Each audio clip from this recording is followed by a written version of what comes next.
అక్కడి పార్లమెంట్ స్థానాన్ని గెలిచామనుకునే లోపే కమలం పార్టీ నేతల మధ్య ఉన్న కోల్డ్ వార్ తో కొత్త కలవరం మొదలైందా? ఎన్నికల సందర్భంగా బడా వ్యాపారుల వద్ద వసూళ్ల ఆరోపణలపై అధిష్టానం ఆరా తీసిందా? పార్టీ ఫండ్, పోల్ మేనేజ్మెంట్ డబ్బుని దారి మళ్లించారని హైకమాండ్ కి చేరిన ఫిర్యాదు నేతలను వణికిస్తోందా? ఎన్నికల కోసం వచ్చిందెంత, ఖర్చు పెట్టిందెంత? జిల్లా నేతలు ఢిల్లీకి పయనం కావడంలో ఆంతర్యం ఏంటి?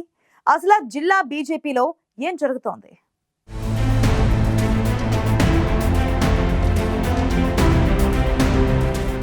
మేడిపండు చూడు మేలిమయ్యుండు, పొట్ట విప్పి చూడు పురుగులుండు అనే సామెతకు అద్దం పట్టేలా ఉంది ఆదిలాబాద్ బీజేపీ నేతల తీరు. పైకి మాత్రం తామంతా ఒకటేనని కవరేజ్ ఇస్తున్నా వారి మధ్య ఎంత అగాధముందో అధిష్టానానికి అందిన ఫిర్యాదులతో తేటతెల్లమవుతోంది. పార్లమెంట్ ఎన్నికలకు ముందు నుంచే నలుగురు బీజేపీ ఎమ్మెల్యేల మధ్య గ్యాప్ ఉంది. ముగ్గురు నేతలు పార్టీ కోసం కష్టపడిన నేతలకు టికెట్ ఇవ్వాలంటే ఓ నాయకుడు సపోర్ట్ చేసిన గెడ్డం నగేష్కి అధిష్టానం టికెట్ ఇవ్వడంతో అంతా చిన్నబుచ్చుకున్నారనే ఆరోపణలు వెల్లువెత్తాయి. బీజేపీ పెద్దలు తలంటడంతో అందరూ కలిసి ఎన్నికల్లో అభ్యర్థి విజయం కోసం కష్టపడ్డారు. అయితే ఎన్నికలు ముగిసిన తర్వాత పార్టీ ఫండ్ని పక్కదారి పట్టించారని సొంత పార్టీ నేతలే పార్టీ పెద్దలకు ఫిర్యాదు చేయడం చర్చనీయాంశమైంది.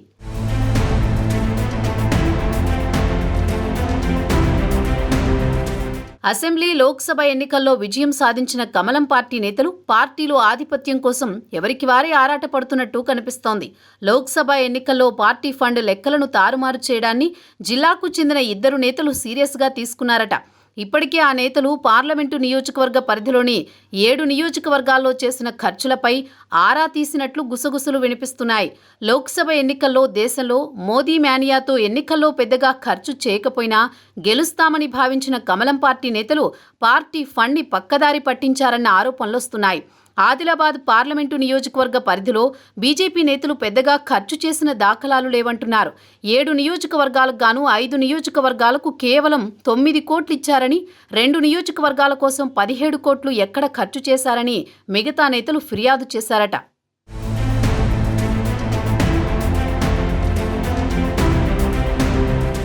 బీజేపీ రాష్ట్ర ఎన్నికల ఇన్ఛార్జీలుగా వ్యవహరించిన అభయ్ పటేల్తో పాటు చంద్రశేఖర్ దృష్టికి కొందరు నేతలు నిధుల గోల్మాల్ వ్యవహారాన్ని తీసుకువెళ్లారట. తాము కష్టపడి భారీగా మెజారిటీ తెప్పించాం, మరి మిగతా నియోజకవర్గాల్లో పెట్టిన ఖర్చెంత, వచ్చిన మెజారిటీ ఎంత అనే అంశాలపై చర్చ సాగిందట. ఇలా ముగ్గురు బీజేపీ ఎమ్మెల్యేలు, ఓ జిల్లా అధ్యక్షుడితో పాటు ఖానాపూర్ ఇన్ఛార్జి రమేష్ రాథోడ్, ఓ ఇద్దరు నేతలపై బీజేపీ అధిష్టానానికి ఫిర్యాదు చేశారనే టాక్ నడుస్తోంది. లోక్సభ ఎన్నికల తర్వాత నేతల మధ్య పార్టీ ఫండ్ వ్యవహారం చిచ్చు రేపుతోందన్న వాదనలు వినిపిస్తున్నాయి. కోట్ల రూపాయల నిధులను పక్కదారి పట్టించిన వారిపై చర్యలు తీసుకోవాలని సొంత పార్టీ నేతలే డిమాండ్ చేయడంపై తీవ్ర చర్చ జరుగుతోంది.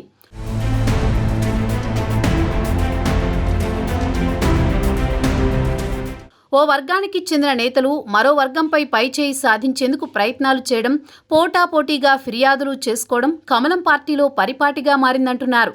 పార్టీలో తమకున్న పరిచయాలు, పలుకుబడితో ఓ నాయకుడు ఏక్ నిరంజన్లా చక్రం తిప్పే ప్రయత్నం చేస్తున్నాడని ఆదిలాబాద్ జిల్లా పార్టీ శ్రేణుల్లో జోరుగా చర్చ సాగుతోంది.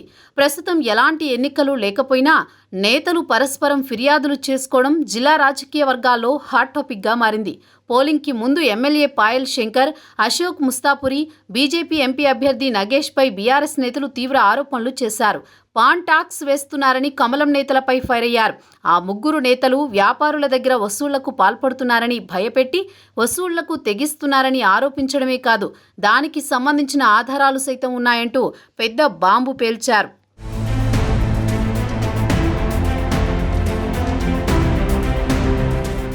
ఆదిలాబాద్లో ఆరోపణలు ఎదుర్కొన్న ముగ్గురు నేతల్లో ఒకరు ఓ వ్యాపారిని ₹1,00,000 డిమాండ్ చేశారట. ఆ వ్యాపారి తనకున్న పరిచయాలతో ఆర్ఎస్ఎస్లోని ముఖ్యులకు నేరుగా ఫోన్ చేసి ఫిర్యాదు చేశారట. పాన్ ట్యాక్స్ వివాదం సద్దుమణిగిందనుకునే లోపే పార్టీ ఫండ్ వివాదం తెరపైకి రావడంతో కమలం పార్టీ వ్యతిరేకతను మూటగట్టుకునేలా ఉందంటున్నారు రాజకీయ విశ్లేషకులు. ఒక్కో నియోజకవర్గానికి 2 నుంచి 3 కోట్ల దాకా ఖర్చు పెట్టి మిగిలిన మొత్తాన్ని పక్కదారి పట్టించారన్న ఆరోపణలపై ఆరా తీస్తోందట అధిష్టానం. ఎన్నికల నిధుల గోల్మాల్పై ఫిర్యాదులు రావడంతో అధిష్టానం పెద్దల పిలుపుతోని ఆదిలాబాద్ నేతలు ఢిల్లీకి ఉరుకులు పరుగులు పెట్టినట్లు సొంత పార్టీ నేతలు చెబుతున్నారు. ఆదిలాబాద్ నేతలపై ఢిల్లీ పెద్దలు ఆగ్రహం వ్యక్తం చేసినట్లు పార్టీలో ప్రచారం జరుగుతోంది.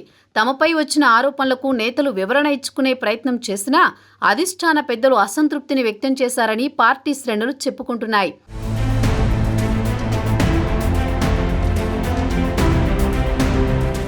ఎవరెంత మెక్కేశారో గానీ ఇంటి గొడవ వీధిన పడేలా ఉంది. మరి బీజేపీ అధిష్టానం తప్పు చేసిన ఆదిలాబాద్ నేతలను మందలించి వదిలేస్తుందా, లేదంటే చర్యలకు ఉపక్రమిస్తుందో చూడాలి.